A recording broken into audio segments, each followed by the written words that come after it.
Arteaga Estrada, Juan.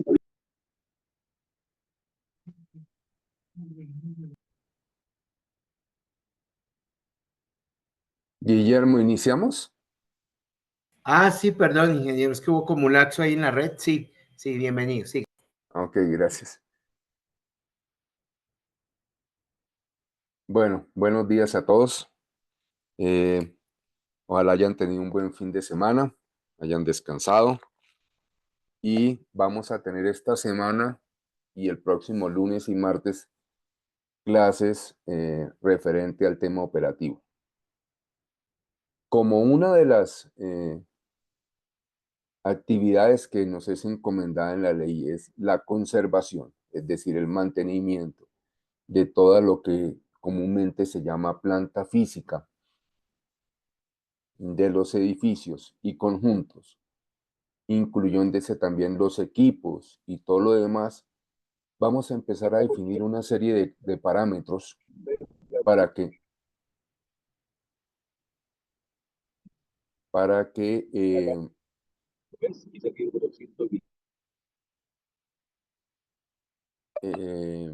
podamos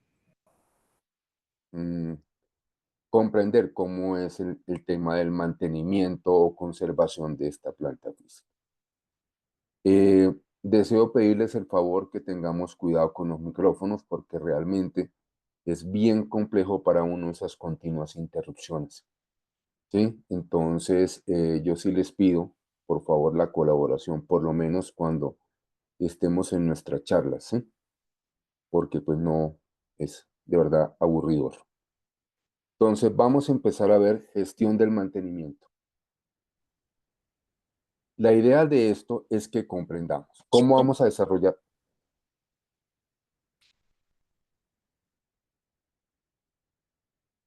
¿Cómo vamos a desarrollar la gestión del mantenimiento?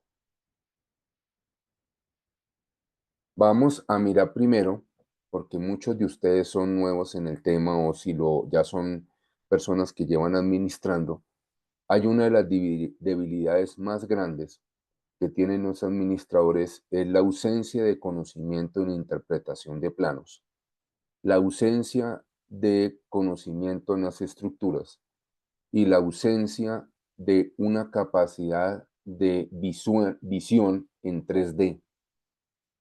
¿En qué sentido? No, en 3D de las estructuras y generar cómo podemos comprender los planos y al trasladarlos a la realidad podemos ver cómo estamos. Esto generalmente cuando uno estudia ingeniería comienza con la elaboración de gráficos en 2D, es decir, planos. Después pasamos a gráficos 3D. Después vemos vistas. Después vemos rotaciones y finalmente llegamos a un área que es a través de la fotografía ver todo en visión 3D, que es el fundamento de la fotogrametría, que es una de las actividades que se utilizan para el diseño en ingeniería. Hoy trataremos de hacerlo de una manera sencilla, pero para que nos podamos comprender. Cada vez que terminemos un tema, voy a dejar un espacio de preguntas, pero por favor, les pido que sean preguntas muy concisas. No necesitamos contexto, no necesitamos nada porque es del tema que estamos viendo, por favor. Hablaba con Guillermo en estos días y le comentaba que aquellas preguntas que no sean del tema, infortunadamente no nos detendremos a resolverlas porque lo que nos hace es perder tiempo para las preguntas de las personas que realmente están interesados en el tema y no buscar soluciones tal vez a situaciones particulares. Si ese es el caso, con mucho gusto nos pueden escribir y podemos tratar de resolver sus inquietudes personales de otra manera y no aquí en clase. ¿Listo? Entonces arrancamos.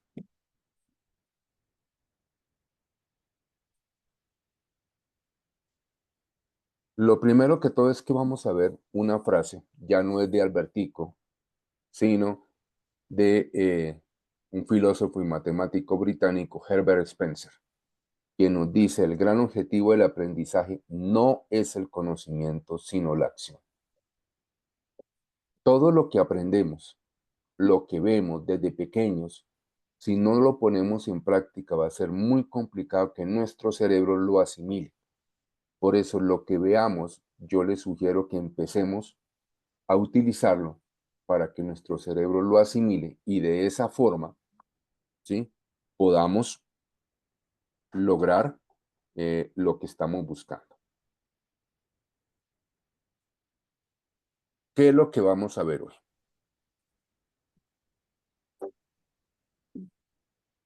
Es una clase extensa. Primero vamos a ver el tipo de construcción, que entendamos cuáles son los sistemas constructivos en Colombia para que de esa forma podamos comprender sus ventajas y sus restricciones. ¿Esto a qué nos obliga? Nos obliga a tomar medidas cuando estemos administrando conjuntos o edificios. Yo creo que ustedes se han encontrado alguna vez que alguien les comenta: imagínense que no puedo hacer una regata en mi apartamento porque está prohibida, pero yo no entiendo por qué si es mi apartamento, ¿sí? O de pronto que ustedes llegan a apartamentos y los encuentran como un rompecabezas lleno de fisuras y sencillamente esas fisuras están alrededor de donde colocaron una tubería para una lámpara, ¿cierto? Y preguntan: ¿qué pasó ahí? Hijo, no, es que esto es peor que una cáscara de huevos, esto está mal hecho, yo estoy en peleas con el constructor porque no entiendo qué pasa, ¿sí? ¿Y dónde está el administrador? No, el administrador no nos dice nada. Y sencillamente el administrador no puede decir nada porque no sabe qué es lo que está pasando, ¿cierto? No supo ni cómo evitar el problema y mucho menos sabe cómo solucionarlo. Por eso es lo que vamos a empezar a ver nosotros con los sistemas constructivos. Lo segundo que vamos a ver es cómo interpretar los planos y empezar a acostumbrar nuestro cerebro a lo que se llaman las vistas en ingeniería, para que podamos comprender a qué se refiere cada plano. Y seguramente después de ver los planos en un par de vistas ya nos imaginamos tridimensionalmente cómo está funcionando. Luego veremos las redes y equipos, que es cómo están conformadas las diferentes redes, cómo están conformados los diferentes equipos, y luego entramos a los mantenimientos requeridos para cada red o para cada equipo, incluyendo entre estos lo que llamamos el mantenimiento locativo. Esto es una visión general y en próximas clases vamos a ver más de gestión porque realmente el administrador gestiona. Y como lo comentaba en Barranquilla, debido a la norma de competencias que está por salir en el último trimestre de este año, los administradores hemos sido calificados como directivos y gerentes. Por lo tanto, nuestra función va directamente hacia la gestión de recursos, entendiendo recursos, proveedores, contratistas, eh, propietarios, mantenimientos, todo se genera alrededor de una gestión y por eso la clase se inicia como gestión del mantenimiento. ¿Listo? Esto es lo que vamos a ver. Entonces vamos a empezar a ver los sistemas constructivos. Primero, comprendamos que un sistema constructivo es un conjunto de elementos materiales, técnicas, herramientas, procedimientos y equipos que combinados racionalmente y enmarcados en un proceso generan un tipo de edificación en particular. Esto pareciera mandarín. Esto es más sencillo y siempre colocamos la definición técnica para que podamos comprender. ¿Qué es lo que tenemos? Nosotros cuando vamos a construir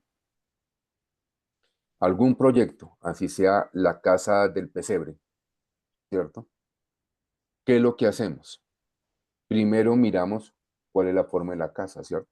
O sea, el diseño de la casa.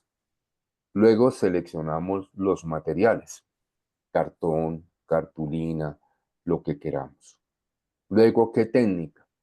la puedo hacer cortando las piezas al mismo tamaño y pegándolas con cinta, o les doy un pequeño doblez para pegarlos internamente para que no se vea la unión, ¿cierto? ¿Qué herramientas utilizaré? Bisturí, de pronto si estoy manejando y lo voy a hacer es con silicona caliente o silicona fría, voy a utilizar la pistola de silicona ya sea para caliente o para fría, ¿cierto? ¿Y qué procedimiento? Pues irlos pegando poco a poco, después los pinto, ya hago todo y ya hice la casa del pesebre, ¿cierto? De manera similar sucede en los edificios. Primero tenemos un diseño. ¿Quién se encarga de hacer el diseño? Los arquitectos. En estos diseños se incluyen las normas que se definen para cada sitio de construcción a través del Plan de Ordenamiento Territorial, o POT, que tiene cada municipio. En los municipios muy grandes, como sucede en Bogotá, Medellín, Cali, Barranquilla, existe una división adicional que se llaman las UPZs, Unidades de Planeamiento Zonal. ¿Qué quiere decir?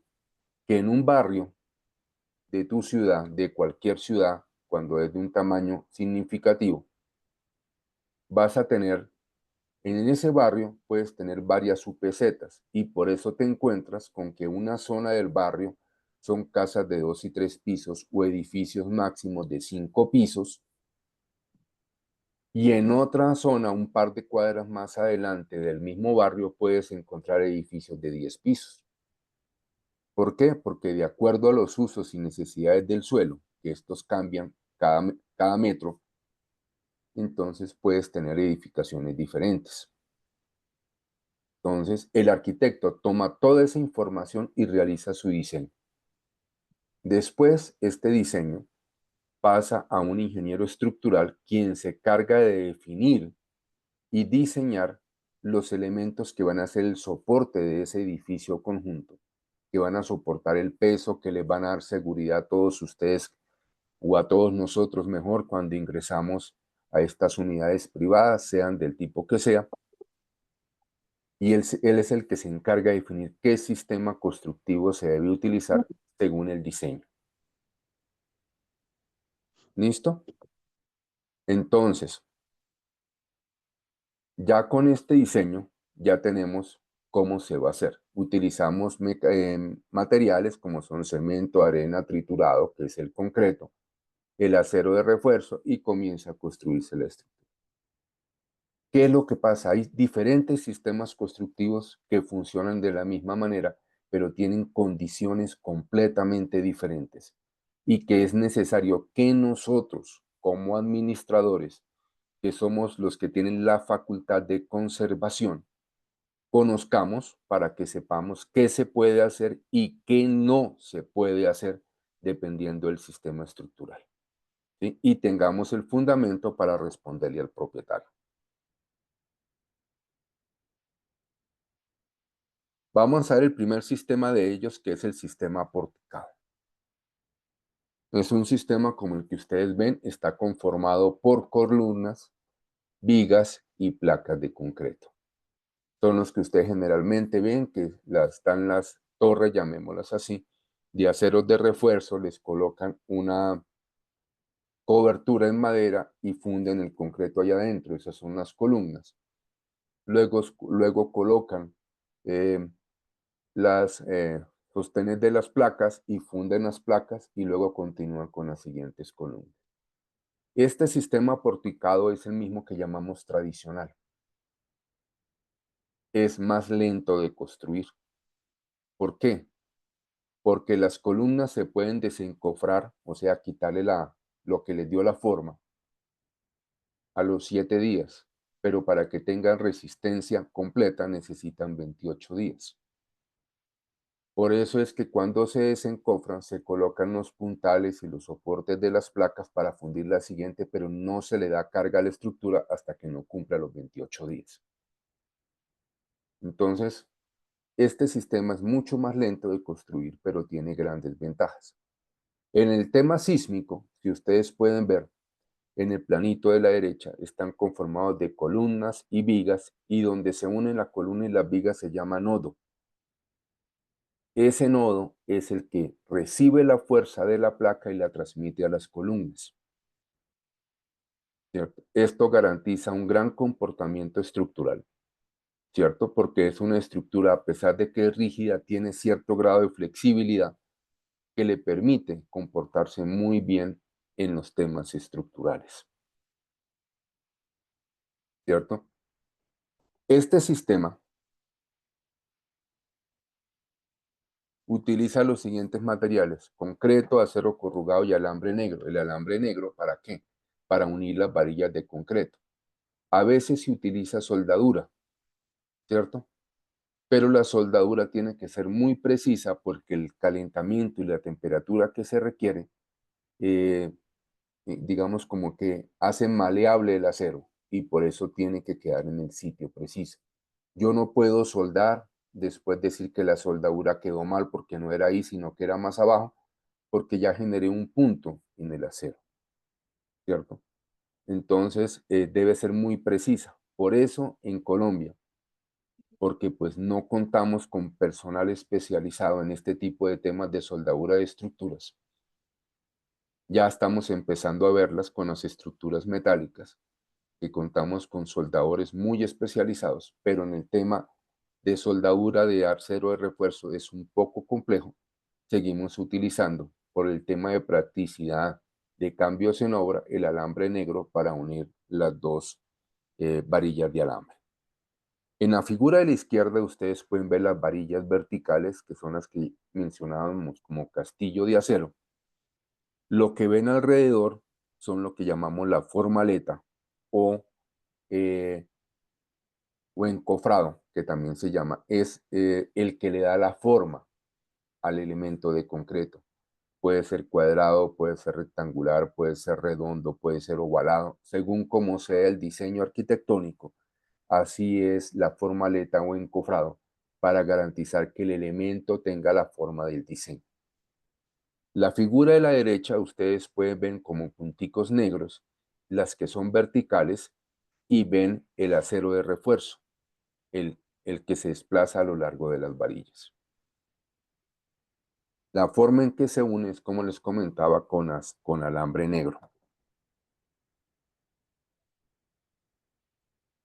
¿Qué es lo que tiene esta estructura? Como les decía, tiene un gran comportamiento sísmico, tiene un gran problema que es muy lenta en la construcción, y sobre todo que, como está hecho de columnas y vigas, todo lo que coloquemos en el interior para hacer los muros de los apartamentos o de los locales, para colocar cada uno de los espacios al interior, son en muros en ladrillo de arcilla o muros en ladrillo de concreto.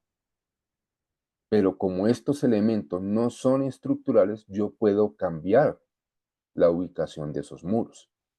Entonces, si yo tengo un sistema porticado y resulta que el propietario X del apartamento Y decide que voy a unir dos habitaciones para tener la habitación principal más grande, o voy a unir una de las habitaciones con la sala comedor para tener una sala comedor mucho más grande, o voy a quitar el muro que separa la cocina de la sala comedor para que se vea una cocina abierta, no tengo ningún inconveniente de hacerlo, porque los muros no son estructurales, porque la estructura está conformada por elementos verticales que se llaman columnas y por elementos horizontales que se llaman vigas, que a la vez están unidas a la placa.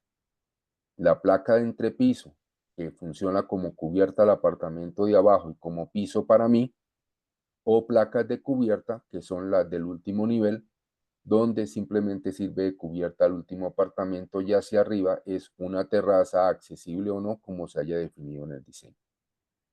¿Listo? Entonces yo aquí sí puedo hacer movimiento de muros, puedo hacer cambios de espacios, puedo hacer una serie de cosas, pero obviamente, como siempre, como en la licencia de construcción se aprueban espacios, se aprueban muchos temas, habría que consultarle a la curaduría, él como propietario, si puede hacer esos cambios. la curaduría me expresará un concepto a través de un escrito donde dice si requiero o no requiero licencia. ¿Listo?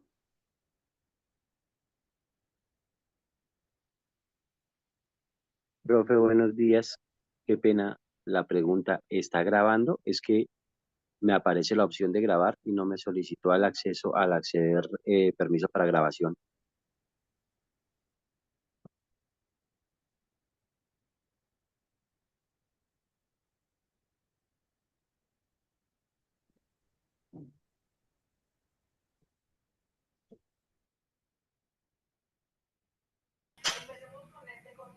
Bueno, entonces,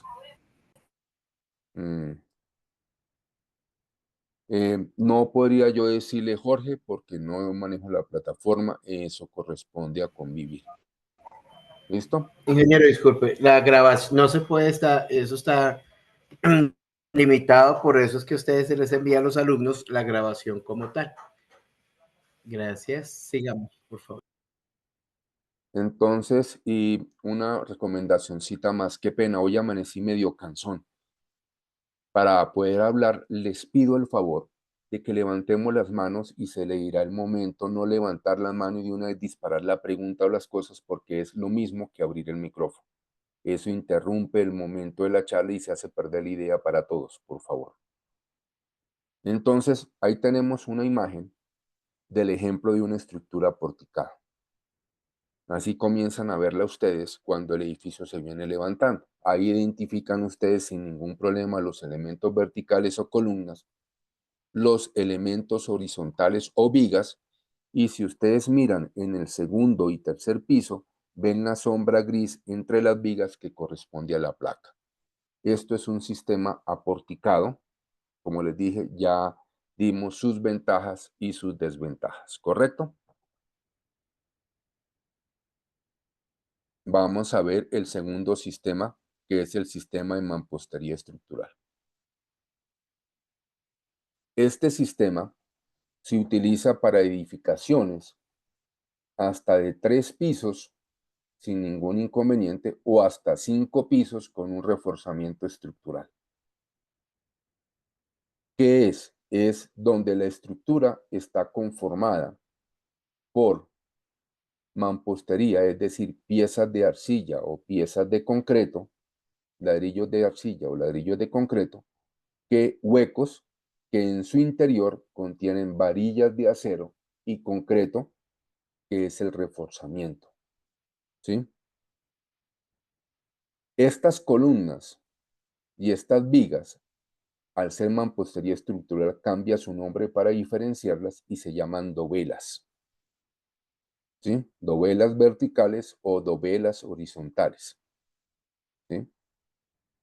En este sistema tiene una gran ventaja que para estructuras bajas, es decir, de muy pocos pisos, son rápidas, no requieren mucho reforzamiento, pero existe un inconveniente. Como el ladrillo forma parte de la resistencia estructural de dicha estructura, no puede ser regateado, no puede perder ninguna de sus caras y no pueden hacerse modificaciones a su ubicación.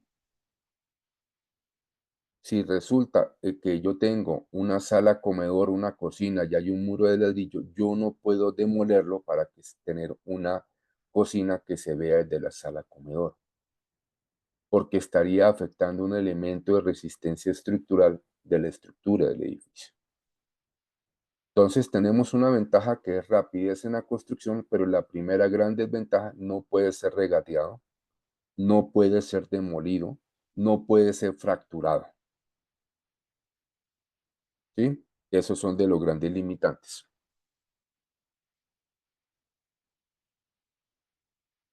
Los materiales que usamos son bloques en concreto o en arcilla, acero corrugado, alambre negro y el concreto. Que está al ladito, está de este lado sí. Que la Les voy a proponer una cosita. Qué pena, pero la próxima interrupción termino la clase. ¿Listo? No más interrupciones. Les pido ese favor. ¿De acuerdo, Guillermo? Gracias, ingeniero. Aquí estamos controlando esa parte. Gracias. Ok.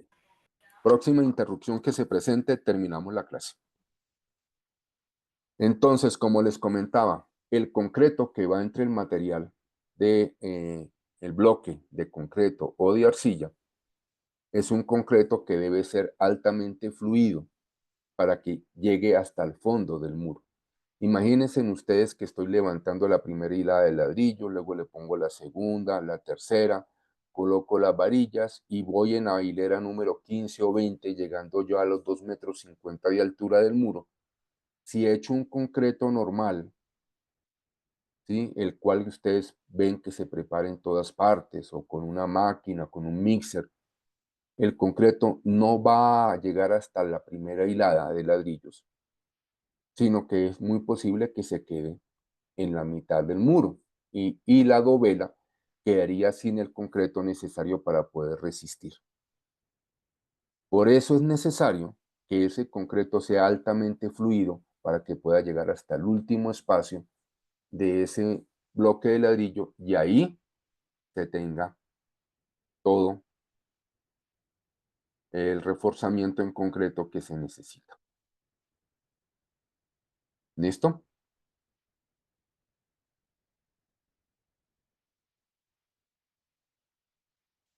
Estas son para construcciones construcciones bajas, o sea, de poca altura, con un estricto diseño específico que debe incluir suficiente y balanceada cantidad de dovelas.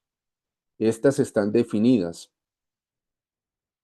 en el Código Nacional de Sismoresistencia o norma NSR del 2010.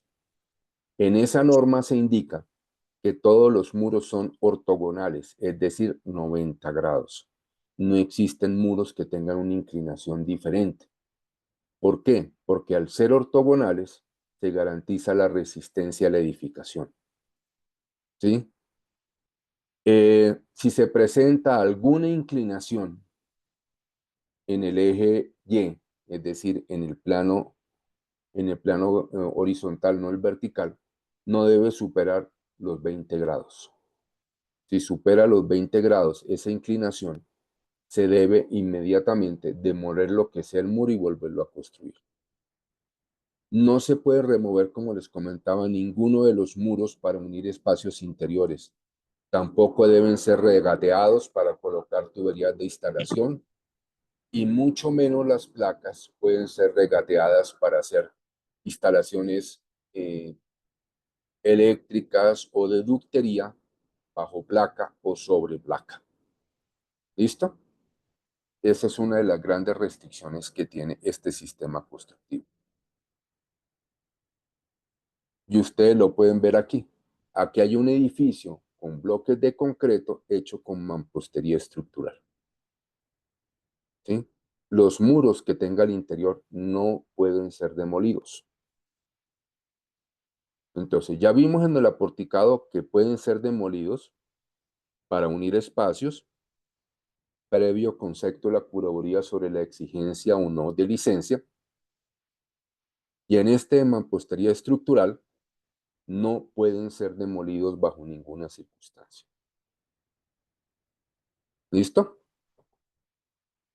Y vamos a ver el último sistema que es el más utilizado en Colombia, que es el sistema de muros vaciados. ¿Esto qué es? Es el comúnmente llamado sistema industrializado. Tenemos formaletas que hacen la forma de los muros y las placas y se funden los muros al mismo tiempo que las placas, quedan todas unidas, ¿cierto? El sistema de muros vaciados o sistema industrializado es extremadamente rápido. Funciona, digamos que bien para los temas sísmicos, no tan bien como el aporticado, pero sí muy cercano a él, ¿sí? Y su gran ventaja es la rapidez con que se elabora. Este sistema de muros aporticados, de muros vaciados, no tiene vigas ni columnas. Las vigas y las columnas están embebidas en los muros que son completamente de concreto. ¿Sí? Por tanto, ustedes lo pueden ver aquí en la imagen. Ahí están las formaletas que ustedes se dan cuenta, las azules, que se funden todos los muros de concreto de los que forman al interior de cada unidad privada. ¿Sí? Esto nos indica que yo no puedo, si ustedes lo ven aquí, yo no puedo demoler estos muros para hacer espacios más abiertos. Tampoco los puedo regatear, pero ¿por qué no los puedo regatear? En el muro, en el sistema constructivo anterior de mampostería estructural no los podía demoler porque donde los demuela rompo el ladrillo, ¿cierto? Pero aquí esto es concreto. ¿Cómo así que no lo puedo regatear? No lo puede regatear porque la distancia entre la varilla de concreto y el borde del concreto está entre 3 a 5 centímetros. Y esa es una protección que se le da al concreto para funcionar con los cambios de temperatura. Cuando es frío, el sistema se contrae, la estructura se contrae, digamos, entre comillas, me decía uno de los alumnos en otro diplomado, es como si se achicara, ¿sí? Se contrae como una espuma, cuando usted la aprieta se contrae, y cuando está haciendo calor, un calor muy grande, se expande, lo mismo que la espuma. Entonces, para evitar que el acero quede expuesto, tiene esa protección de temperatura. Entonces yo no la puedo regatear porque si la regateo rompo la protección del concreto y por tanto coloco en riesgo la operación del concreto, porque el concreto como el del acero, perdón, porque si ustedes ven el acero es corrugado. Esas arruguitas que trae el acero es para agarrarse al concreto. Es decir, que él necesita el concreto en todo su perímetro para poder funcionar cuando es exigida la resistencia a la estructura. Si yo le quito un poco de concreto, no va a tener de dónde agarrarse y por lo tanto no va a funcionar de manera adecuada cuando sea solicitado su trabajo en la resistencia de la estructura. ¿Cuáles son los materiales usados? Concreto, acero corrugado y alambre negro. Este se aplica a todo tipo de construcción, construcciones de baja altura, construcciones de gran altura. Pueden funcionar los sistemas de muros vaciados, con las restricciones que ya les comentaba. No hay posibilidad de demolerlos, no hay posibilidad de regatearlos, ni nada por el estilo. Y aquí tienen ustedes un modelo de uno de estos. Estas grandes moles que ustedes ven muchas veces en sus ciudades, ahí pueden ver los muros de concreto y lo que no es concreto generalmente está con ladrillo a la vista. Los que son concretos generalmente o les colocan un enchape que hacerlo parecer ladrillo de arcilla o los pintan, ¿sí? Con graniplas, carraplas o algún material adherente, los pintan, pero antes de la pintura se ven así. Entonces yo no puedo tocar esos muros, ni puedo demolerlos, ni puedo regatearlos. Y como el muro se funde de manera simultánea con la placa, tampoco puedo regatear las placas, ni para colocar instalaciones, ni como dicen los maestros, eso no nos gastamos ni un centímetro, no le va a pasar nada, pero es para meter el cable. No, señor, no se puede. Entonces, si ustedes ven, en este momento, ya comprendimos los 3 sistemas estructurales. Si ustedes tienen conocimiento de ellos y simplemente cogen su reglamento de propiedad horizontal en la parte donde dice especificaciones, allí podrán ver qué tipo de estructura tiene. Ahí les dice sistema aporticado, conformado por columnas y vigas. Entonces yo ya sé que ya pueden hacer demoliciones y regateos sin ningún problema. Ok. Dice sistemas de mampostería estructural, carambolas. No se puede regatear nada, ni muros, ni placa, ni nada. o si me dice sistema de muros vaciados o sistema de muros en concreto o sistema industrializado son los mismos, carambolas, no se puede regatear ni muros ni placa. Entonces, ¿qué debo hacer como administrador cuando decido tener la provisional o la definitiva y alguien quiere hacer reforma en su apartamento? Tiene que explicarme qué es lo que va a hacer. No es que vamos a trastear la cocina del sitio donde está a colocarla en la mitad de la sala porque nos gusta una cocina abierta. Lo lamento, no se puede hacer. ¿Por qué? Porque la instalación de las tuberías implicaría romper las placas. Para colocar las tuberías del lavaplatos tocaría regatear los muros y no se puede. Por lo tanto, no se autoriza esa modificación. Y si ustedes van a las derechos, obligaciones, prohibiciones y derechos, deberes, obligaciones y prohibiciones de los propietarios, está en prohibiciones regatear los muros y las placas. Está en deberes permitir el acceso del administrador o sus funcionarios en cualquier momento sin restricción alguna a las unidades privadas.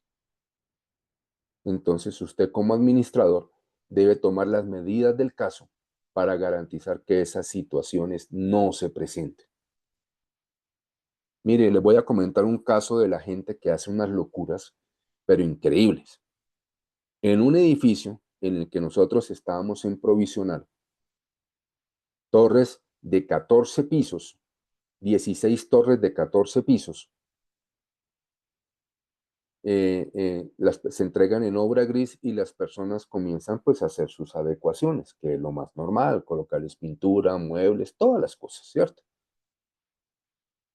De un momento a otro una persona nos presentó una solicitud que simplemente eran enchapes, eran colocar muebles, lo normal, se le dio la autorización y en ese apartamento, tipo 11 de la mañana, empezamos a escuchar un martillo percutor. Es muy diferente a un taladro percutor. ¿Sí? El guardia inmediatamente subió, golpeó, suspendieron el ruido, no quisieron abrir. Entonces, pues uno sabe que los obreros salen a almorzar. Cuando salieron a almorzar ya no se permitió el acceso. La persona, el maestro, se vio obligado a llamar al propietario que no lo dejan ingresar. Me llamo y le dije, necesito ingresar al apartamento. No, usted no tiene por qué ingresar. Sí, señor, está el reglamento, artículo tal, y voy a ingresar al apartamento. Voy a llamar a la policía. Llame a la policía, por favor. Es más, si quiere yo la llamo. Llamó a la policía, vino la policía. Es que usted le está impidiendo ingresar al apartamento. No, señor. Mire lo que nos dice el reglamento. Necesito que la señora me deje ingresar al apartamento porque estaban demoliendo un muro y en este conjunto no se pueden demoler los muros por el sistema estructural y aquí está el reglamento con la prohibición clara y expresa. Al fin de hablar con la policía, la señora permitió el acceso y ¿cuál es nuestra sorpresa? Efectivamente estaban demoliendo un muro estructural en el piso 10 para que simplemente desde la cocina ella pudiera ver la sala comedor. La obra se suspendió, se reportó la emergencia a la constructora, tuvieron que venir y apuntalar la estructura en todo el apartamento para que no fuera a sufrir la estructura. Entró la discusión, la señora que ella nunca le habían dicho, que sí se le había dicho, todo lo que ustedes quieren, dime que te diré. Y finalmente le tocó a la señora arreglar ese daño. Ese daño le costó 100 millones de pesos en el año 2013. Pero ahí no terminó el problema, porque resulta que como un propietario tocó la estructura, esa torre, todos los apartamentos perdieron la garantía estructural de 10 años. Y ahora vino las discusiones de los propietarios en contra de esta propietaria infractora por haberles hecho perder la garantía estructural de toda su torre. Conclusión, la señora terminó pagando no sé qué cantidad de dinero, resolviendo el problema con sus vecinos y al final la señora, después de arreglar el apartamento, trató de venderlo y tuvo que reconocerle a los nuevos propietarios lo que ella había causado. y el apartamento que le había costado X valor lo tuvo que vender en el 50% de su valor. Entonces, es importante que tengamos esto como administradores, que nuestra obligación es la conservación de los bienes comunes. Entonces, ya habiendo terminado esta primera parte, si alguien tiene preguntas, vamos a abrir un espacio de preguntas. Por favor, levanten la mano y damos el acceso a las preguntas.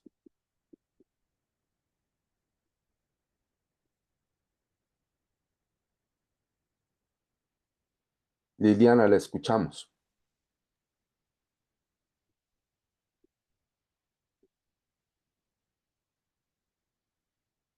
Liliana, ¿te escucha? ¿Me escucho? Sí, señora, la escuchamos. Que tengo los audífonos y parece que no. Buenos días, señor. Buenos días, pregunta.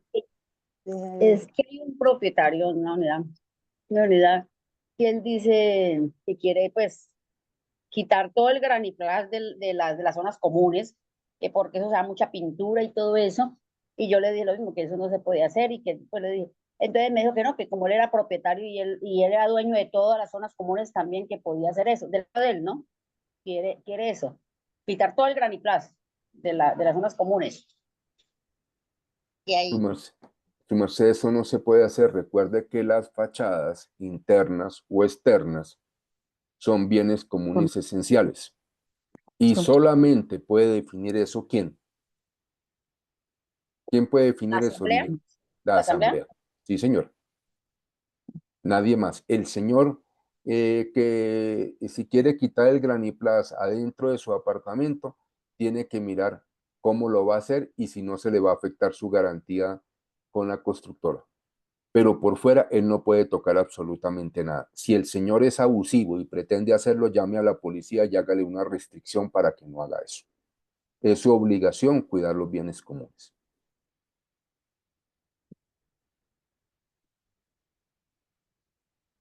Viviana, te escuchamos. Buenos días, Bueno, ingeniero. Hay un tema en particular y es un propietario de un apartamento que rompió el muro trasero de la fachada, o sea, hacia la parte de atrás del apartamento de él, abrió un roto, él vive en el tercer piso, abrió un roto que para sacar un tubo de agua, que porque hicieron una habitación de aislamiento médico para una persona en su apartamento.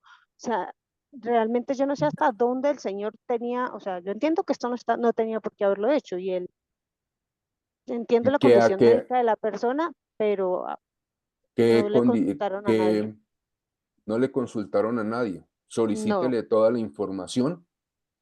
Primero que todo, empiece por el diagnóstico médico de la persona donde requiere una habitación de aislamiento.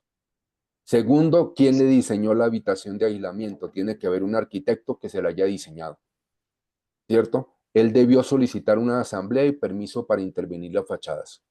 Como nada de eso lo hizo, yo le sugiero que se vaya a una inspección de policía y coloque la denuncia por violación de los bienes comunes o daño en los bienes comunes y que el señor se presente con toda la información. Seguramente no tiene nada, él fue el que se inventó el diseño, él fue el que hizo todo, pero le comento una cosa, Viviana. A ustedes les hizo falta rapidez en la toma de decisiones. Si alguien está rompiendo la fachada, eso se escucha, eso se ve. Hay que suspender las obras de inmediato. Si el señor no las quiere suspender, hay que llamar a la policía de inmediato para ordenarle que suspenda las obras. Pero uno no puede esperar a que todo esté hecho para luego irse a un proceso, una inspección de policía que puede durar 2, 3 años, simplemente por la falta de atención en el momento preciso. En este sí, momento, ingeniero. Viviana, se está configurando el hecho de que el administrador incumplió el reglamento y la ley al no hacer la conservación adecuada de los bienes comunes. Pero en el caso de que el administrador que permitió esa situación ya no está en la copropiedad. Yo recibí la copropiedad hace 11 meses y en su momento pues se le pasó una carta al señor para que él nunca ha enviado ninguna documentación al respecto de permiso, licencia o como dice usted, justificación médica para este aislamiento, pero la administración sí, en su momento no tomaron medidas. Ok, y usted por lo menos inmediatamente sucedió eso, lo informó al consejo. En la Sí, asamblea de este año usted lo informó. le solicitó al propietario, que seguramente estaba en la asamblea, que entregara los documentos de inmediato.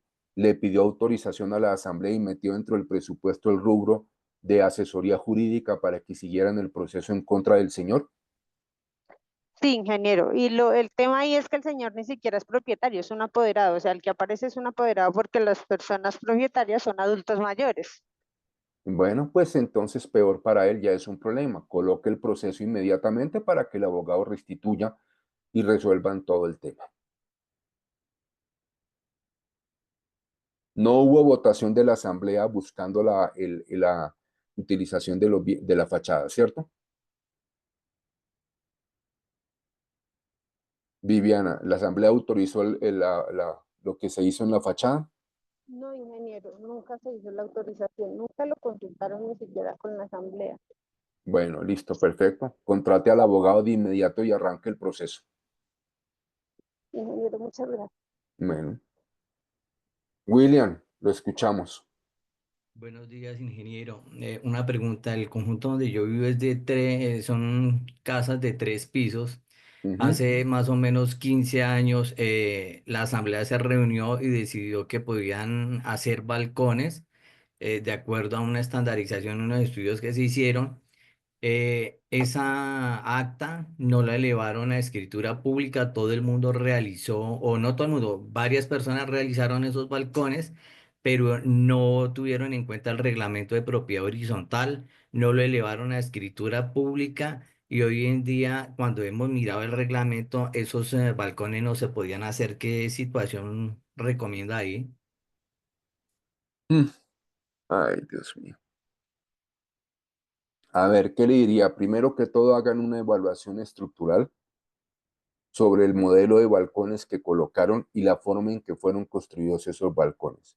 Le aseguro que lo que hicieron fue colocar unas pequeñas varillas para soportar esa placa de concreto, que es la base del balcón, pero nunca utilizaron una viga para hacerle amarre.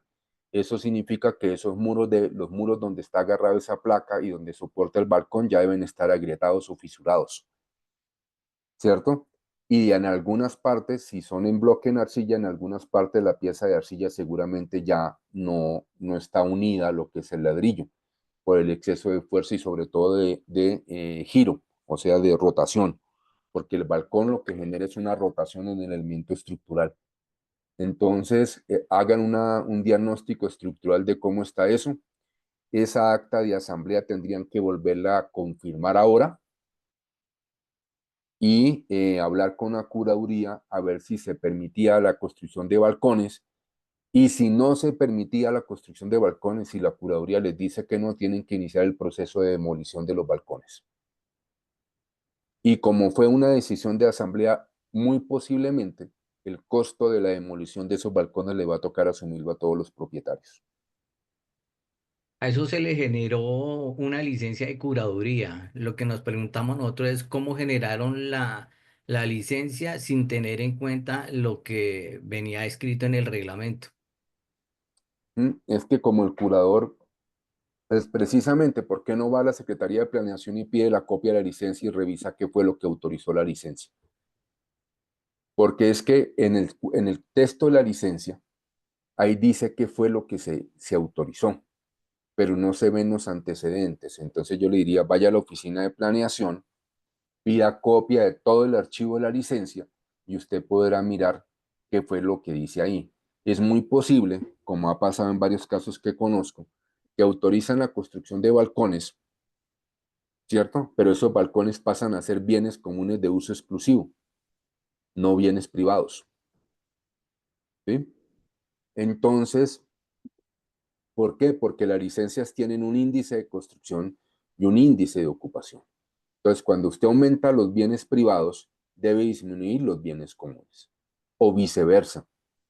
Entonces, ese equilibrio lo hace la curaduría. Entonces, pida todo el antecedente y es muy posible que les haya colocado que tienen que construirse un elemento estructural de soporte al balcón, que con toda seguridad no lo hicieron, ¿cierto? Que esos son bienes comunes y que se debe modificar el reglamento y la licencia era la base para modificar el reglamento, pero nunca lo hicieron.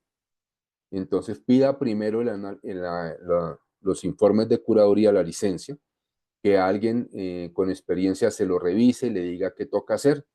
Si toca hacer la modificación de reglamento, toca hacerla. Si actualmente si se violó la licencia, entonces toca hacer la demolición. Pues dicho, eso tiene tanto de largo como de ancho y toca mirar realmente qué es lo que está pasando con eso. ¿Sí? Pero así, sin más información, no podría yo decirle. Lo más sano que le puedo decir es eso. Pida primero la licencia, luego el informe de un ingeniero estructural y después de eso sí ya se mira qué hay que hacer para eso. Si eso tocaría por legalización de las obras o tocaría por demolición y después todo lo demás que conlleve. Pero solamente hasta que tengas información se puede definir. Gracias, señor ingeniero. Muy amable. Viviana, ¿tienes alguna otra pregunta?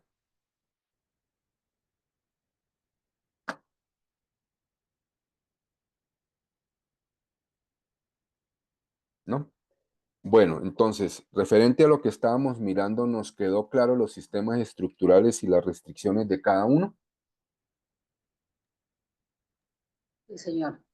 Bueno, ya que nos quedó claro para que podamos entender de dónde es que nos toca hacer las cosas para poder entender qué sucede, entonces, señor Carlos, acaba de levantar la mano, cuénteme.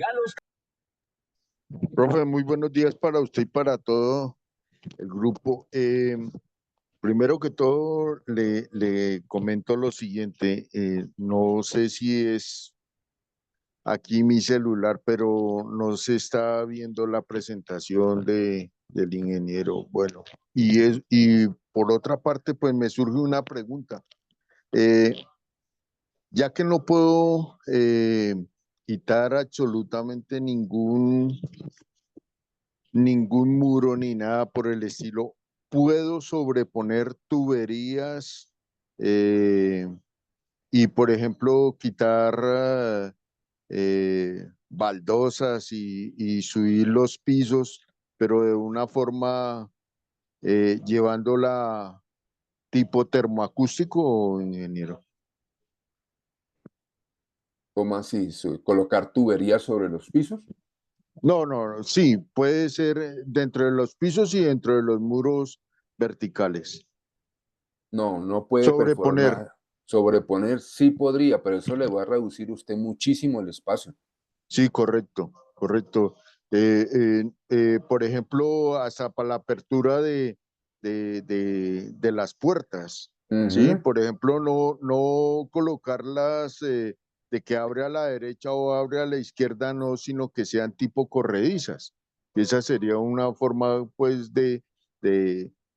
o utilizar el espacio que queda dentro de las mismas alas, o sea, el ala derecha o izquierda. Entonces, lo digo es porque en el 2004, en la ciudad de Cartagena, llegué a hacer inclusive unas remodelaciones porque no se pudo llevar a cabo nada más. Y la parte termoacústica es como para que los muros no se calienten tampoco, ¿sí? Porque entonces, pues no sé, ingeniero, si eso se puede hacer de pronto aquí en la ciudad de Bogotá y aquí sobre todo en Suacha. Gracias, Mira, profe. sí se puede hacer, pero la reducción es significativa. Usted tendría que colocar la tubería y hacerle una cobertura en drywall o superboard, depende de la ubicación. Y eso le significa que se reduce el espacio entre 8 a 10 centímetros. ¿Sí? Y si usted tiene 60 o 70 en un pasillo o en una habitación, usted le va a perder 10 centímetros por el ancho de la habitación. O sea, la pérdida de área es bien compleja. Actualmente existen unos recubrimientos que se adhieren a la superficie y que son más o menos de unos 2 centímetros que aíslan el calor o aíslan el frío. ¿Sí? Son productos modulares que usted los va montando uno a uno y de la misma forma los puede desmontar. Son decorativos, hay inclusive simulación de madera acanalada, ahí con pinturas, con todo lo que usted quiera, le sale más práctico. Si es para aislamiento, colocar ese tipo de aislante superficial y no ponerse a colocarle tuberías. Si las tuberías son para el tema de aire acondicionado o algo similar, pues simplemente tratar de bajarlo por donde esté el aire nada más, pero eso pues tiene que ser muy claro de que le va a disminuir muchísimo el espacio, ¿sí? Yo he visto casas así que les hacen eso, pero me siento yo entrando a la casa del Hobbit, que es en El Señor de los Anillos, porque es que las alturas son de 2,50 m. Usted le quita 10 centímetros, esos 2,40, eso nadie se da cuenta. Claro que uno se da cuenta cuando ingresa al apartamento. Y la sensación de estrechez se amplifica cuando solamente se hace en un lado. Entonces ahí sí toca es que lo haga de la mejor manera para que no le vaya a afectar el estado del apartamento y la comodidad que le pueda dar la unidad privada. Pero sí lo puede hacer sobreponiendo. Gracias, profe. Pero Carlos, no se le olvide, los puntos de conexión de esos tubos que usted coloque son los mismos que hay ahorita. No puede tener puntos nuevos de conexión. Exacto. Sí, señor. Listo. Nubia, te escuchamos. Hola, ingeniero, buenos días. Una pregunta. En un conjunto, la constructora, digamos, está entregando sus apartamentos, pero en el primer piso de las torres queda la caja de aguas negras que viene desde el quinto piso hasta el primero, donde, digamos, los propietarios ahora, pues ellos están asombrados porque, pues, todas las causas que va a tener a raíz de eso, los olores, ¿Cuáles los causas? taponamientos. Los olores porque pues queda dentro del apartamento, está en el área de oficio. O sea, ahí quedan las cajas residuales que vienen desde el quinto hasta el primero. Los taponamientos, los mantenimientos constantes, ellos trabajan cómo van a hacer entonces cuando administración autorice el ingreso para el lavado, la limpieza. Ahí, No, eso mira. sí está bien. No, mira, esa caja de recolección que aparece en los primeros pisos ha existido toda la vida y además es reglamentaria. ¿Sí? ¿Qué es lo que sucede? Esa caja recoge única y exclusivamente las de ese apartamento. Las demás llegan directamente a una caja que está frente a esa en la zona verde o en la zona de parqueaderos. Si está en una zona verde es muy posible que esté cubierta con grama o con tierra, pero hay que buscarla. Esa caja que está ahí en ese primer piso generalmente es una caja de 40 por 40 o 50 por 50. Pero la caja que recoge todas las aguas negras del edificio es una caja de 1 metro por 1 metro y generalmente está ubicada frente a esa.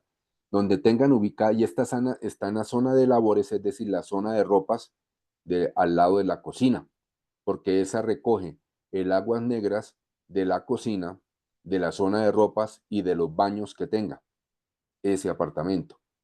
¿Por qué? Porque perdón, ingeniero, la chica que entregaba decía que eso venía desde el quinto piso, todas las aguas negras, y ahí tocaba hacer la limpieza. Por eso, pues, me parecía como raro eso. No. De pronto la chica estaba muy mal informada. Y de todas formas busca los planos sanitarios, pide a la constructora los planos, todos los planos, para que uno pueda darte cuenta y con toda seguridad la caja está hacia afuera. Si Ok, resulta que fueron tan, ¿cómo podemos decirlo?, proactivos de dejar esa sola caja para recibirlas de todas las torres, ahí sí hay un problema porque estás colocando la caja de recolección de aguas negras de muchas unidades privadas dentro de una unidad privada. sí, señor. Y eso implica, esas cajas como están en la zona de labores va a estar enchapada. Cada vez que le vayas a hacer limpieza, vas a tener que romper el enchape. No, ellos sí lo dejaron, la tapita sí está enchapada, lo otro enchapado, o sea que sí hay la forma de estar moviendo la caja. Pero de todas formas revisa eso porque ahí sí tocaría hablar con la empresa de servicios públicos de tu ciudad a ver si ellos autorizaron así o fue un invento del personal de obra para evitarse o ahorrarse en hacer una caja que seguramente podría ser la obligatoria. La asesora decía que la constructora para minimizar gastos. Ah, ok, ahí lo tienes. Están ahorrándose una caja, entonces ustedes tienen la posibilidad, si el diseño con toda seguridad les estableció la caja exterior, entonces se quieren minimizar los gastos con eso, hay que hacer el proceso para obligarlos a que construyan la caja tal y como estaba el diseño. Ok, gracias, ingeniero. Bueno. Luz Secar.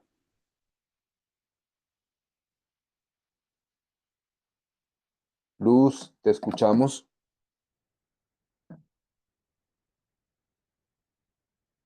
Luz.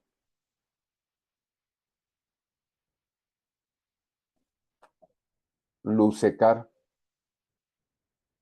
Bueno, no nos levantó la mano, pero no nos contesta. Listo. Entonces vamos a seguir. Vamos a ver los planos. Los planos es una representación gráfica y exhaustiva de todos los elementos que plantea un proyecto. Estos planos son hechos en 2 dimensiones. ¿Sí? Y es necesario que los entendamos. Y ahora cuando veamos vistas, vamos a comprender cómo nuestro cerebro comienza a enlazarlos en una forma. ¿Y por qué les traigo esto a colación específicamente? Porque en un mes, más o menos, se comienza a entregar el primer proyecto bajo tecnología BIM, de modelado digital de edificaciones. Eso implica que vamos a manejar todo ahora digitalmente, ya no en planos de papel, sino que van a ser planos digitales. ¿Listo? Entonces, debemos comprender muy bien. O sea, los planos están hechos en 2 dimensiones. Estos planos nos muestran cotas, dimensiones lineales de superficie, dimensiones volumétricas, y los trabajos desarrollados en los procesos, en este proceso se llaman dibujo técnico. ¿Sí? O sea, los planos se diseñan en 2 dimensiones, tal y como lo hacíamos en el colegio, en el bachillerato, graficando una función, haciendo el dibujo de una sala, lo hacíamos, era con un rectángulo, alguna cosa, eso es un dibujo en 2 dimensiones. En 3 dimensiones es el dibujo espacial, que ya se ve X, Y y Z. Todos vimos esos dibujos de esas funciones espaciales y lo complicado que eran, pero vamos a comprender lo que haciéndolo de a 2 en 2 podemos lograr esa volumetría que necesitamos. Este es un plano que ustedes pueden ver aquí de una planta de un apartamento. Ahí tienen la entrada, hacia su mano derecha tienen la sala comedor, una sala de estar, también tienen una escalera para subir al segundo nivel, al frente tienen un baño, a la izquierda tienen la cocina, tienen la zona de ropas y tienes una alcoba, ¿sí? Una alcoba o un estudio. Eso es un plano en 2 dimensiones. ¿Listo?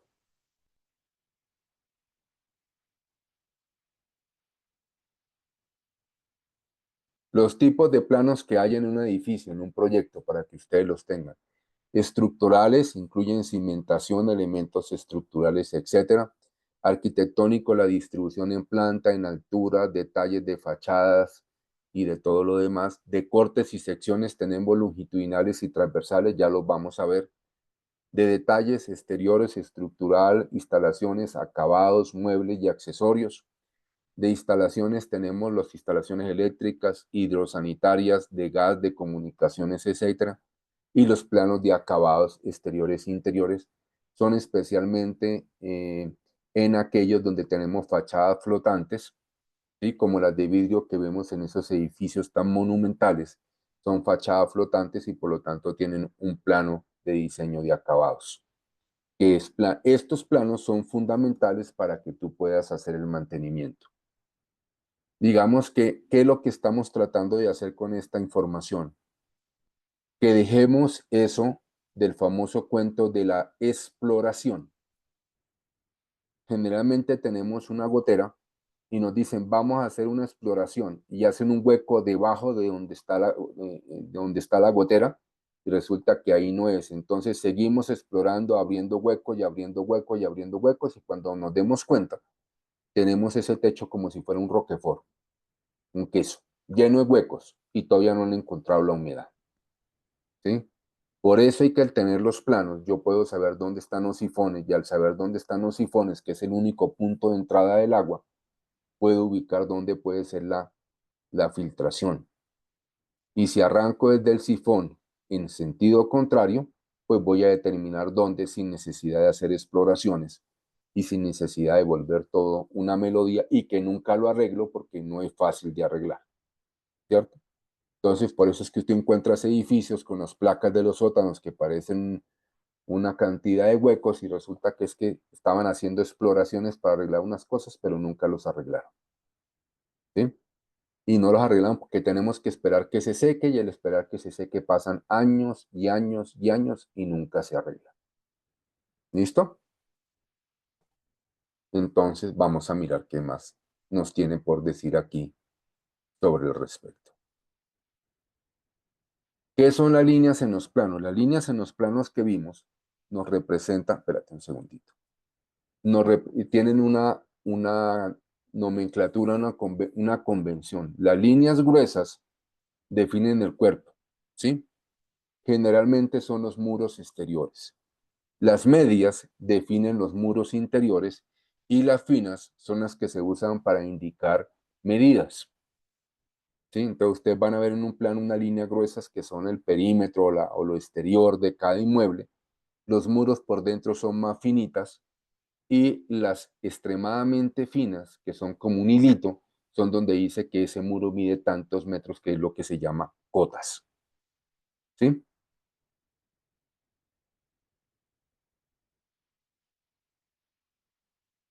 Ahora vamos a ver lo que son vistas, para que podamos comprenderlos. ¿Qué es la vista? Es una proyección ortogonal según las diferentes direcciones donde se mire. Porque como nosotros vivimos en un mundo tridimensional, dependiendo de donde lo miremos, podemos ver más cerca o más lejos. Podemos ver más detalles o menos detalles. Ustedes se dan cuenta cuando están tomando una foto con su celular.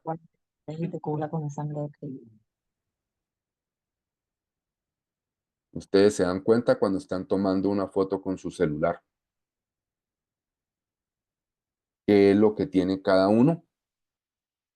La pueden ver más cerca, la pueden ver más lejos, y comienzan a acomodar su celular o el sitio donde van a tomar la foto para poder ver mejor la cara, ver mejor el sitio, o que se vean las dos. Eso es lo que hace el ojo humano con las vistas. Miren este sólido. ¿Sí? Ahí lo vemos bien, ¿cierto? Pero si yo lo comienzo a ver, podemos ver la vista A, es una vista de frente o alzada. La vista B es una vista superior o planta. La vista C, una vista lateral derecha. La vista D, lateral izquierda. La vista E, vista inferior, y la vista F, posterior. Y cada una es diferente, que al unirlas nos da el sólido que vemos. Pero digamos que les estoy hablando en mandarín, y ahora vamos a mirar cómo se une todo esto en nuestro cerebro para poderlo comprender. Cada una de estas vistas que tenemos, o sea, este sólido, para poderlo ver en ingeniería, tenemos 6 planos. Cada plano es una vista. Entonces yo, para poder hacerme la idea de este sólido, tengo que coger los 6 planos, verlos, y mi cerebro es el que procesa la imagen para poder ver este sólido. Nosotros lo hacemos todos los días, y yo les voy a pedir el favor que lo que tengan a la mano, cerca donde ustedes están, cojan cualquier elemento que ustedes tengan a la mano, y vamos a hacer el ejercicio para que se den cuenta que nuestro cerebro, que es una gran máquina, funciona muy bien y nos permite ver, y nos vamos acostumbrando a ver las cosas espacialmente a partir de vistas bidimensionales. Vamos a coger el sacapuntas, un sacapuntas. Hagamos este ejercicio. La vista frontal es viéndola aquí. ¿Y qué es lo que vemos? Un rectángulo con el huequito donde metemos el lápiz. Si vemos una vista lateral o de perfil, vemos un rectángulo con las lineecitas que tiene el sacapuntas. Si le vemos una vista H desde arriba o una planta, vemos el rectángulo y la cuchilla. ¿Sí? Ahora, si ustedes solamente miran las vistas, cogen la frontal, cogen la lateral y cogen la de encima y la superponen en la otra, obtienen el mismo resultado que están viendo acá. Que están viendo ahí en el diseño del tajalápiz. Miremos esta casa. Ahora, olvidémonos del centro. Miremos la vista de planta, que viéndola desde encima, vemos un rectángulo. Veamos la de frente. Vemos un rectángulo, la puerta de acceso y la inclinación del techo. Veamos una lateral derecha. Vemos el muro con la ventana e inclinado el techo. Vemos la izquierda y es similar a la derecha, pero no tiene ventana. Si vemos la posterior, vemos un muro alto y se ve el techo inclinado. Si las unimos todas, vemos lo que vemos acá.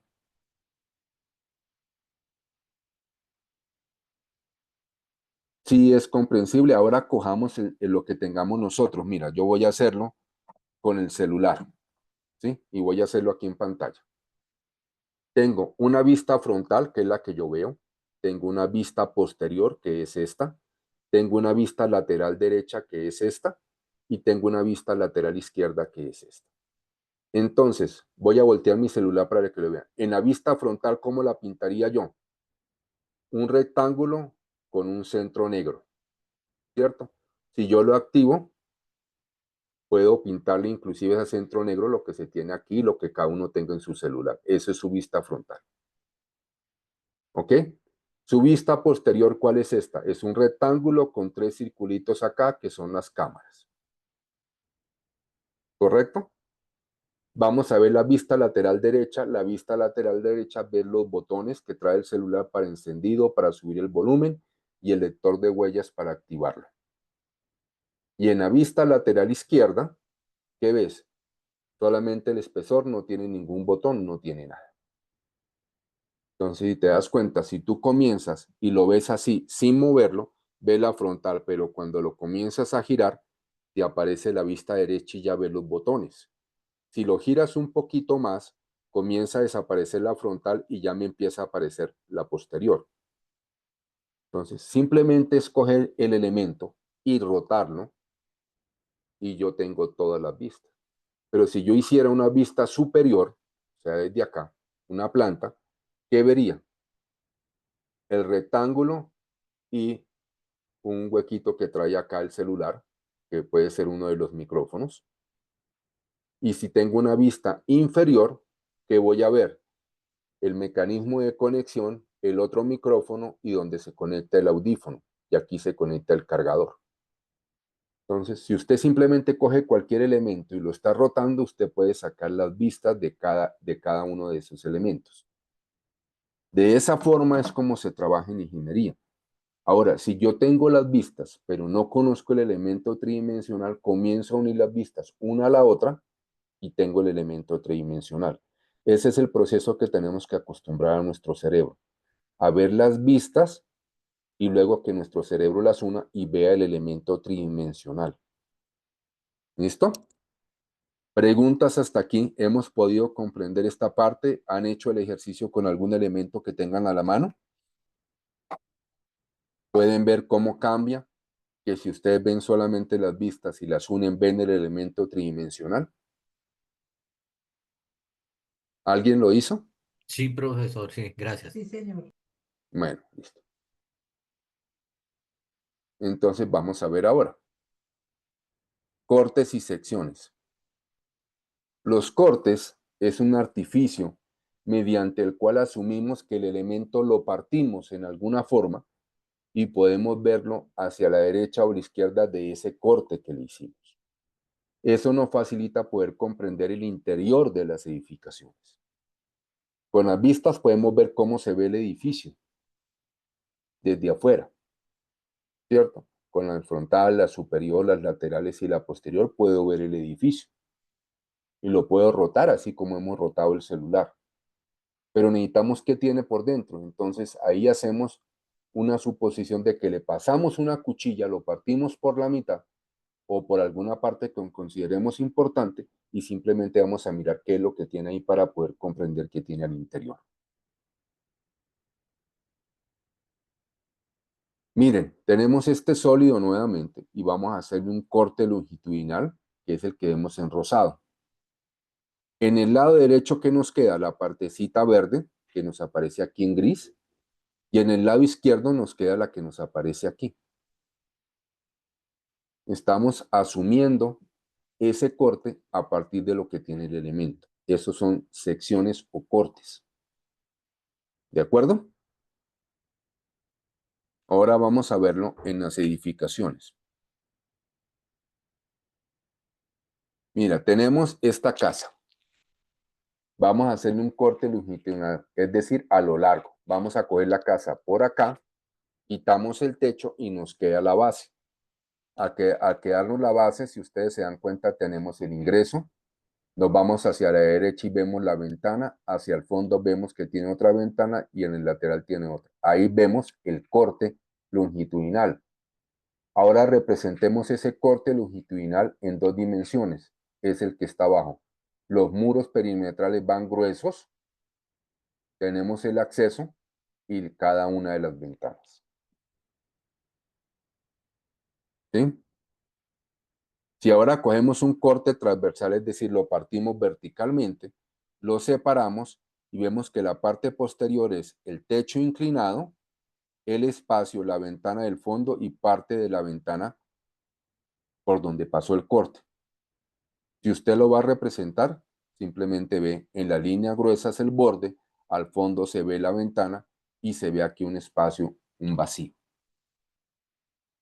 Entonces, si te das cuenta, los cortes nos permite ver cómo está el interior.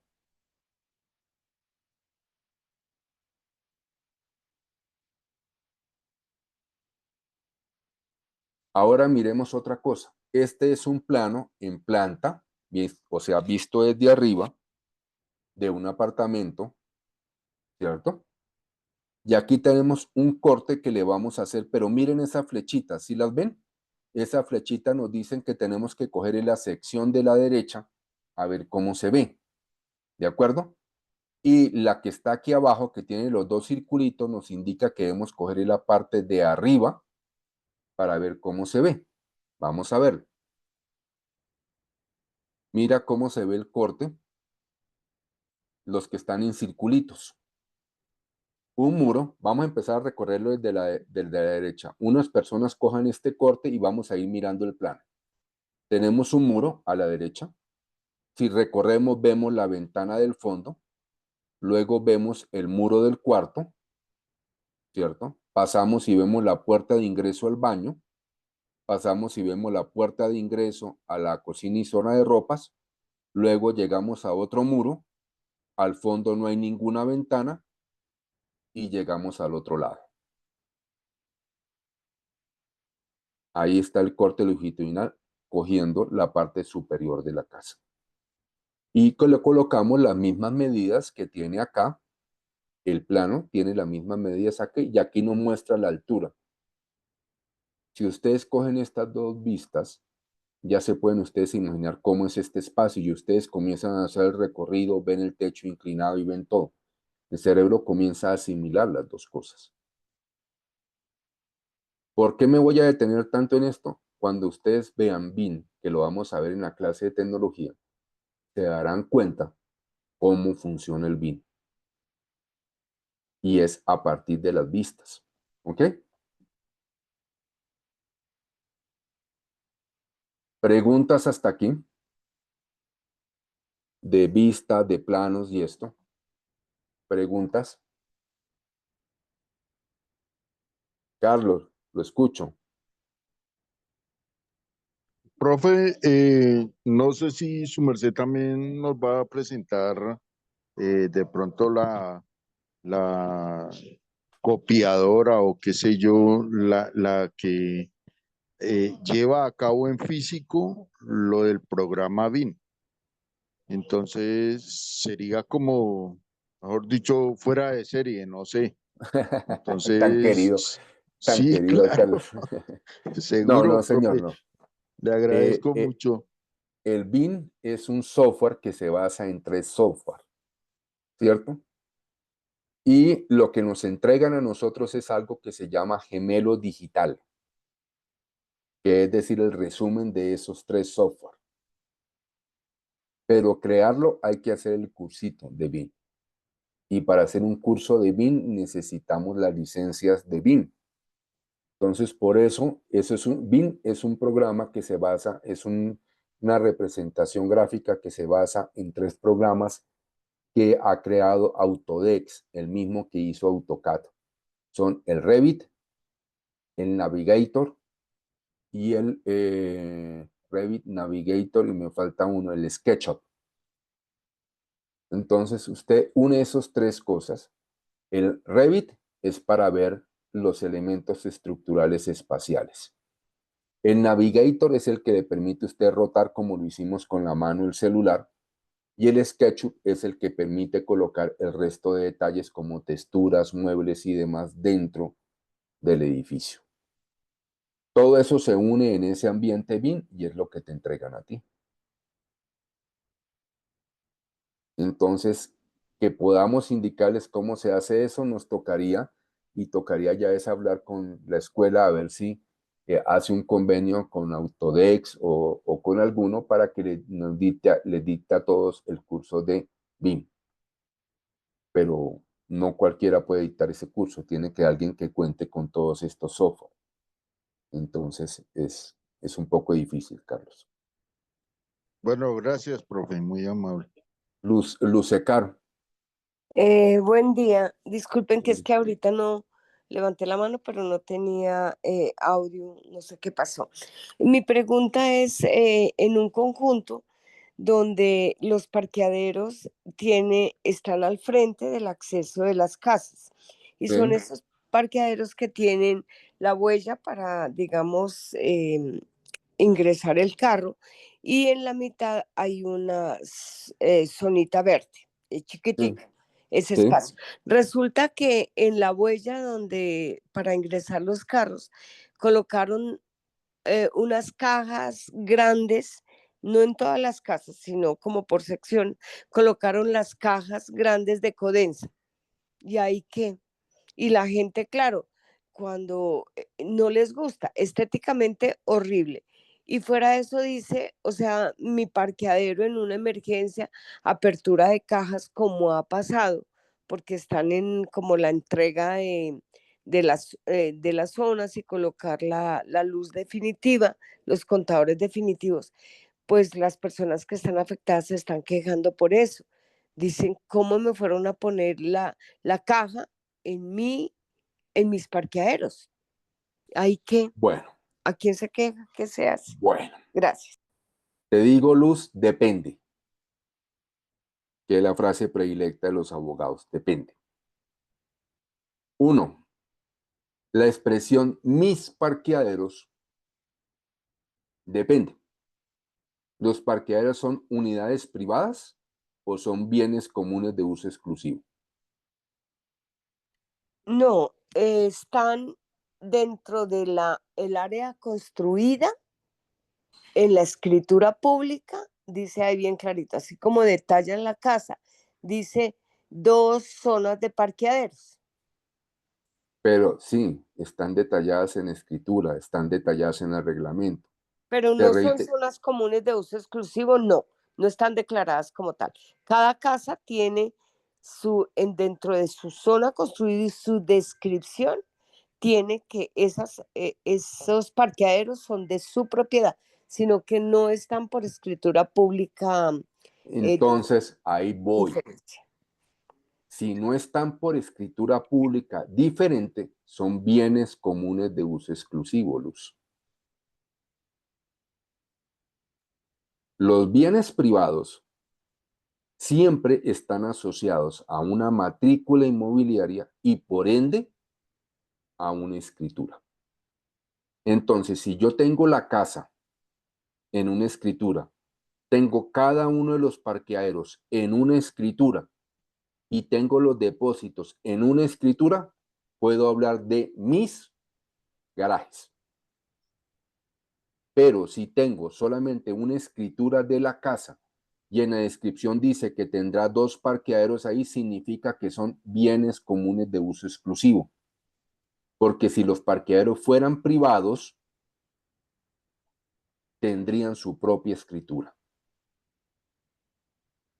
Entonces, por eso te No, hago la pero, profe, disculpe.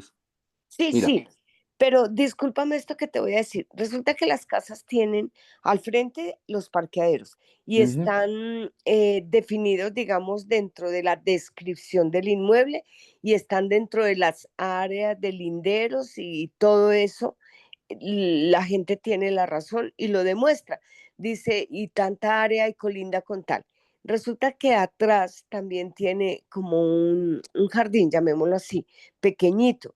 Igual, la gente dice, esta zona igual es mía, es privada y está descrita dentro de eso.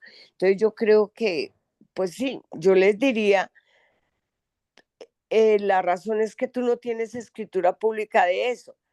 O sea, definitivamente es como, pero eso mira, es es sensible. que Luz, escúchame, por favor. Mira, al principio de la charla les dije que solamente de los temas que estamos hablando acá. Sí, por eso, qué pena. Porque te permití que explicaras el caso, me veo en la obligación de responderte. Te estoy pidiendo el favor que consultes el reglamento, más no la descripción de los inmuebles, para que puedas salir de tu duda. Si es una casa que está construida y tiene un área verde alrededor, te aseguro que esa área verde es bien común. Revísalo. Revísalo, por favor, y si encuentras algo diferente, tú tienes mis teléfonos, me llamas y podemos dedicarnos a compartir y a revisar ese reglamento para orientarte de la mejor manera posible. ¿Listo? Mil gracias. Listo. Ok. ¿Quién más? ¿Qué otra pregunta había?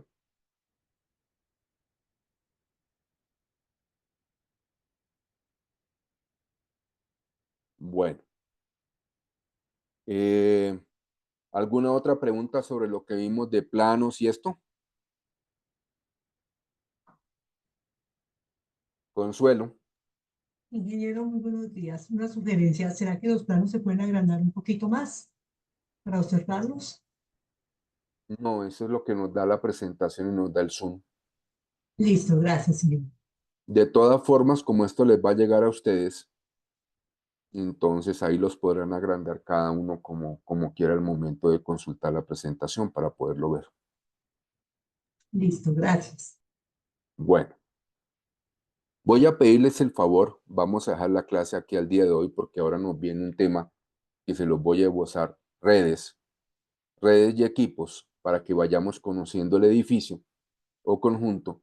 Y este es un tema un poquito más largo. Si empezamos seguramente a las 9, no lo terminamos.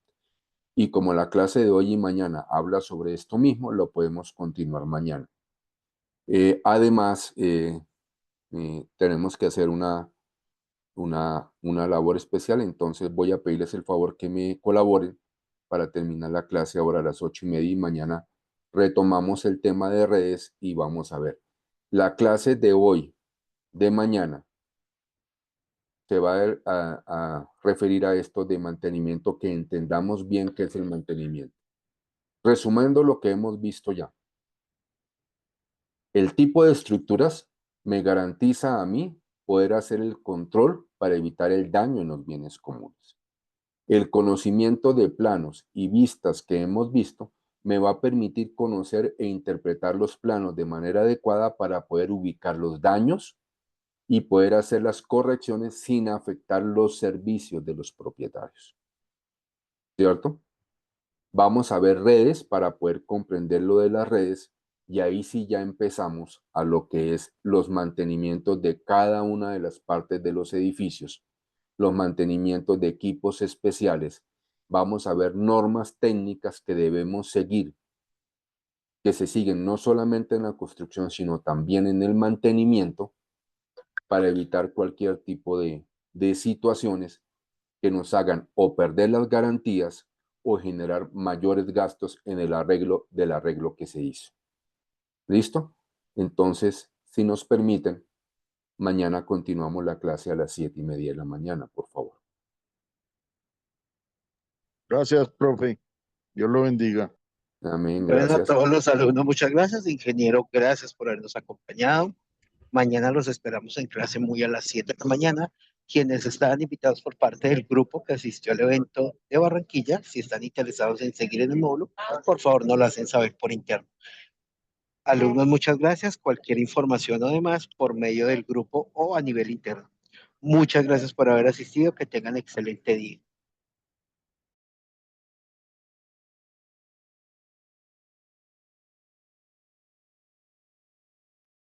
Gracias, mi capitán. Buen día para todos.